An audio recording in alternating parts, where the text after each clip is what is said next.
नमस्कार, मी सोनाली जोगदंड, माजी जिल्हा परिषद अध्यक्ष. जिल्हा परिषद अध्यक्ष राहिल्यामुळे जिल्ह्यातील समस्यांची जाण आहे आणि माझं नाव जिल्हाभरामध्ये परिचित आहे. त्यामुळे आज मी पत्रकार परिषदेमध्ये शेतकऱ्यांशी प्रश्न घेतले. महिलांविषयी, महिलांचं सक्षमीकरण झालं पाहिजे, युवक युवतींना रोजगारांच्या संधी मिळाल्या पाहिजे आणि नोकर भरती लवकरात लवकर शासनाने करण्यात आली पाहिजे.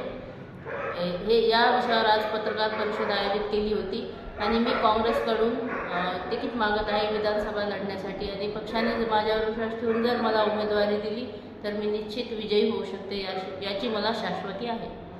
पक्षाकडे उमेदवारी अर्ज केलेला आहे का? हो. पक्षाने उमेदवारी नाही दिली तर इतर पक्षाची उमेदवारी तुम्ही घ्यायला इच्छुक आहात का? नाही.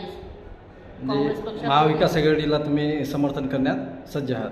आज जसं पुढील प्रश्न असा आहे की वाशिम जिल्ह्यामध्ये जे आताच्या सध्याच्या परिस्थितीमध्ये जे वातावरण बदलाचं जे आहे या अनुषंगाने काँग्रेस पक्षाने महिलाला एक प्राधान्य दिलं तर तुम्हाला एक काय वाटतं?